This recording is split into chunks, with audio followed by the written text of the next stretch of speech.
Გქონიათ შემთხვევა, როცა ერთხელ მაინც გითქვამთ უარი საჯაროდ გამოსვლაზე, საჯაროდ პრეზენტაციის მოყოლაზე და მხოლოდ იმიტომ, რომ თქვენ დისკომფორტი გიგრძნიათ ან შეგშინებიათ ამ გამოწვევის. თუ ასეთი ერთხელ მაინც ყოფილა თქვენს შემთხვევაში და თქვენს ცხოვრებაში აუცილებლად უნდა მოусმინოთ იმ რჩევებს, რასაც სპეციალისტები გვაძლევენ საჯაროდ საუბრის შიშის დაძლევის თვალსაზრისით.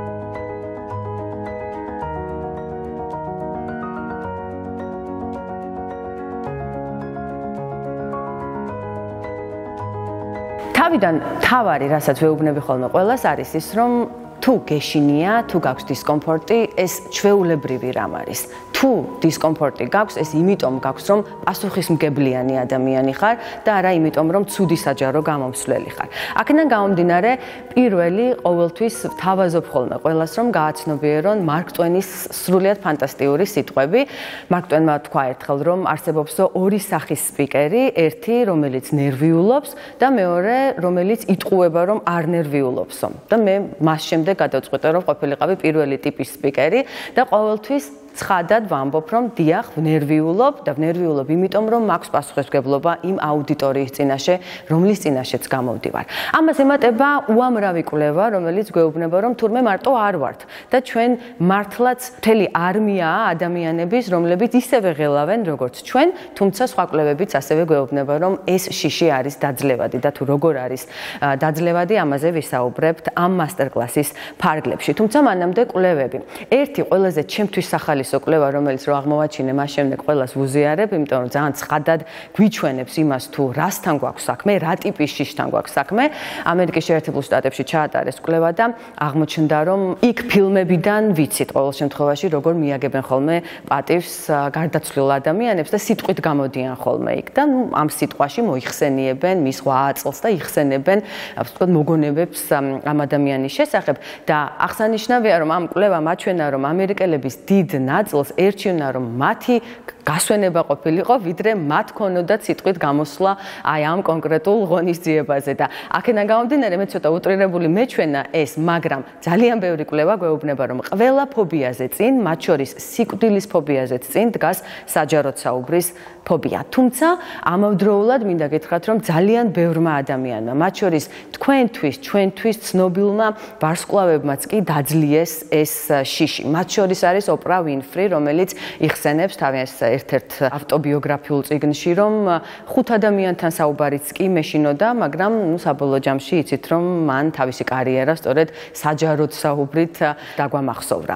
აქედან გამომდინარე, ეს არის დაძლევადი და თუ როგორ სწორედ ახლა გეტყვით. პირველი, ჩვენ გვაქვს განცდა, რომ შეამჩნევენ ჩვენს ნერვიულობას. ანუ როგორც წესი, ჩვენ ნერვიულობთ იმაზე, რომ ვინერვიულებთ. მეორე, ეს არის, რომ მოუმზადებლები არ წარვდგეთ აუდიტორიის წინაშე და ძირითადად აი ეს ორი შიში ძლევს ხოლმე და რატომაც ჩვენ შემდგომ შეიძლება ვთქვათ უარი საჯაროდ გამოსვლაზე. ამ ორს კი შეგვიძლია დავუპირისპიროთ ჩვენ კონკრეტული მექანიზმი, რითიც შეგვიძლია დავძლიოთ ეს ჩვენი მღელვარება. პირველი, ეს არის, რომ ისევ და ისევ აუდიტორია, როცა ვიცი ზედმიწევნით კარგად, მე შემიძლია ამ აუდიტორიის შესაბამისად მოვემზადო და ის ერთ-ერთი შიში, რომელიც გულისხმობს იმას, რომ მე შეიძლება მოუმზადებელი წარვდგე აუდიტორიის წინაშე და აუდიტორია მიხვდეს იმას, რომ მე ვარ მოუმზადებელი, აი ეს შემიძლია, რომ მე ძალიან მარტივად დავძლიო. მეორე, ასევე მნიშვნელოვანი ფაქტორი, როგორც უკვე ვთქვი, არის ის, რომ არ შეამჩნიოს აუდიტორიამ ჩემი მღელვარება. ამისთვის კი რა შეგვიძლია გავაკეთოთ? შემიძლია სახლში ჩავწერო ვიდეო, ჩემი საჯაროდ გამოსვლის, დღეს უკვე ეს ძალიან მარტივია, იმიტომ რომ ჩვენი ტელეფონით შეგვიძლია ეს მარტივად მარტომ სახლში გავაკეთოთ და ძალიან კრიტიკული თვალით ვუყუროთ მთელ ვიდეოს და ვიპოვოთ ის აქცენტები, ის მანიშნებლები, რაც ჩვენ გვჭყალებში გვყიდის, რომ ვნერვიულობთ. და როცა უკვე მე ვემზადები საჯაროდ გამოსვლისთვის, აი ეს ფაქტორები დავიყვანო მინიმუმამდე. პირობითად, თუ მე ვიცი, რომ როცა მე ვსაუბრობ, მე ვღელავ და წამოვწითლდები სახეზე, მე აუცილებელია, რომ ეს წინასწარ დავფარო და ვიცოდე, რომ ამ ერთი ფაქტორით ვერავინ გაიგებს ჩემს მღელვარებას. მეორე, თუ მე როცა ვსაუბრობ და ვღელავ პირობითად ხელებს ესე ვიფშვნეთ, მე ვიცოდე რომ ეს შეიძლება იყოს სწორედ ის, რითიც აუდიტორია მიხვდება, რომ მე ვღელავ და ამიტომ მე ყოველთვის ვაკონტროლო ჩემი ხელების მოძრაობა. თავარი რაც ხელებთან მიმართებაში ისმის ხოლმე კითხვა, ეს არის სად წავიღოთ ხელები. ხელები პრობლემაა, იმიტომ რომ როცა ვდგავართ, მით უფრო ჯიბეში ხელის ჩაყოფა კატეგორიულად არ შეიძლება. აქედან გამომდინარე, ყოველთვის ვურჩევ ხოლმე ყველას, რომ რაღაცა ვთქვათ, კლიკერი, რომლითაც ან სლაიდებს გადავრთავ, ან ფურცლები მქონდეს ხელში, რომლითაც ჩემი ხელი დაკავებული იქნება და არ მექნება ეს უხერხულობის განცდა, სად წავიღო ხელი ამასთან დაკავშირებით. ასევე ძალიან მნიშვნელოვანი არის წინასწარი განწყობა. როგორ განვეწყობი მე ამა თუ იმ საჯარო გამოსვლისთვის და აქ გვთავაზობენ სპეციალისტები ერთ ძალიან მარტივ, მაგრამ ქმედით ხერხს და ეს არის ვიზუალიზაციის ძალა. რას ნიშნავს ეს? როცა ვემზადები ამა თუ იმ საჯარო გამოსვლისთვის, საჯარო ლექციისთვის, რაღაცა მნიშვნელოვანი შეხვედრისთვის, სადაც მე მომიწევს საჯაროდ საუბარი, მე წარმოვიდგენ ამ შეხვედრის მიმდინარეობას და დასრულებას და წარმოვიდგენ, რომ დასრულდა ძალიან კარგად და რომ მეუფლება ეს საოცარი სიამოვნების განცდა. ამას ძალიან ხშირად სპორტსმენებს ურჩევენ ხოლმე, ასევე მუსიკოსებსაც, პიანისტებს, რომლებსაც ეს ღელვარება აქვთ რაიმე კონკურსის შეჯიბრის წინ, მათ სთავაზობენ, რომ წარმოიდგინონ, რომ ახალი დამთავრებულია ეს შეჯიბრი თუ კონკურსი და აუდიტორია უკრავს სტაჟს და ისინი ძალიან ბედნიერები არიან. აი ამ განცდას, როცა ხშირად გამოვიმუშავებთ, ჩვენ ძალიან დიდი შანსია, რომ სწორედ აი ამ განცდითვე წარვდგეთ შემდეგ უკვე აუდიტორიის წინაშე და როცა აი ამ კმაყოფილების განცდით ვიწყებთ საჯაროდ საუბარს, ძალიან დაბალია იმის შანსი, რომ ჩვენ ცუდად წაგვივიდეს ეს საჯაროდ გამოსვლა და აუცილებლად მივაღწევთ იმ შედეგს, რა შედეგზეც გვინდა რომ გავდიოდეთ. აქედან გამომდინარე, რომ ეს ნაწილი გავაცნობიეროთ, როცა ვღელავთ, რატო ვღელავთ და რომ არასდროს არ ვთქვათ უარი ნებისმიერ გამოწვევაზე მღელვარების გამო, ორი რამ უნდა ვიცოდეთ.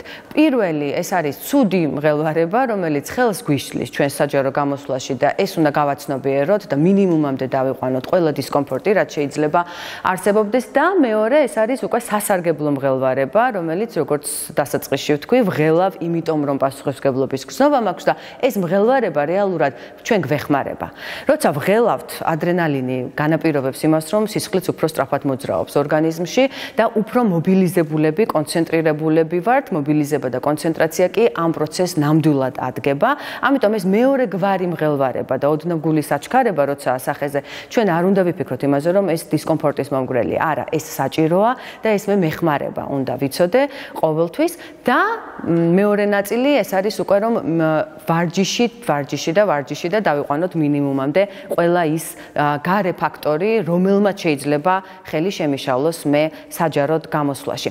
ამრიგად არსებობს რამდენიმე მეთოდი, როგორც ჩვენ შეგვიძლია რომ დავძლიოთ ჩვენი მღელვარება. პირველი ეს არის მზადება. არასდროს არ უნდა გადავდოთ მომზადება საჯაროდ საუბრისთვის, ხვალისთვის. უნდა მაქსიმალურად გამოვიყენოთ ის დრო, რაც გვაქვს მოცემული, რომ სრულყოფილად ჩამოვაყალიბოთ ჩვენი საჯაროდ გამოსვლა. ჩვენ საჯარო გამოსვლას უნდა ჰქონდეს ძალიან მკაფიო სტრუქტურა, როგორც უკვე ვთქვით, უნდა ჰქონდეს შესავალი, ცენტრალური ნაწილი და დასკვნა და აუცილებელია, ყოველ შემთხვევაში მე ყოველთვის ვურჩევ ამას ყველას და ამართლებს ეს მიდგომა, რომ ჩვენ დაზეპირებული გვქონდეს შესავალი და დასკვნა. რატომ ვიზეპირებთ? იმიტომ რომ როცა ჩვენ ვდგებით და ვიწყებთ საუბარს, მაინც უფრო ვღელავთ ვიდრე პროცესში და დასასრულისკენ და როცა მე ვიცი ზუსტად რომელი წინადადების მერე რას ვამბობ, მე სიტყვებს აღარ ვეძებ, ეს სიტყვები ასე ვთქვათ წყალივით მოდის და მე მხოლოდ გარე დისკომფორტებს რაღაცნაირად ვაგვარებ და აქედან გამომდინარე შესავალში ისევ და ისევ იმ თავარ შიშს რომ დავუბრუნდეთ, რომ ადამიანები არ მიხვდნენ რომ ვღელავ,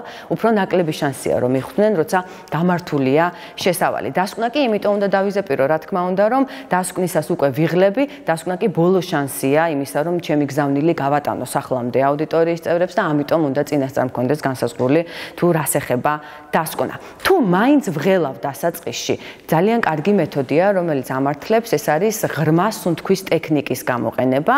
ეს რას ნიშნავს? რომ ვიცი რომ უნდა ავდგე და დავიწყო უკვე თხრობა, დაახლოებით რამდენიმე წამით ადრე ვიწყებ ნელა მშვიდად სუნთქვას.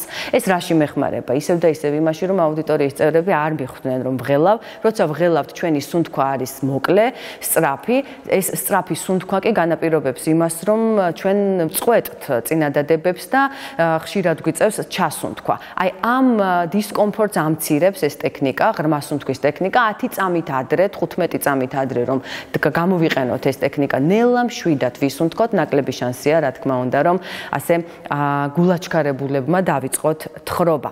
და თავარი ძალიან ხშირად შემოგვიჩნდება ხოლმე ნეგატიური აზრები, მაგალითად ასეთი, რომ მე არა ვარ კარგი სპიკერი. მაშინვე უნდა დაუპირისპიროთ ამ აზრს პოზიტიური მსჯელობა და უნდა ვუთხრათ საკუთარ თავს, რომ იდეალური არავინ არ არის, მაგრამ მე ვცდილობ, რომ გავაუმჯობესო ჩემი ეს უნარი. როგორც კი ამას დავამარცხებთ, მაშინვე ახალი ფიქრი მოდის ხოლმე, რომ არ დააინტერესოს აუდიტორიას ის, რაზეც ვსაუბრობ.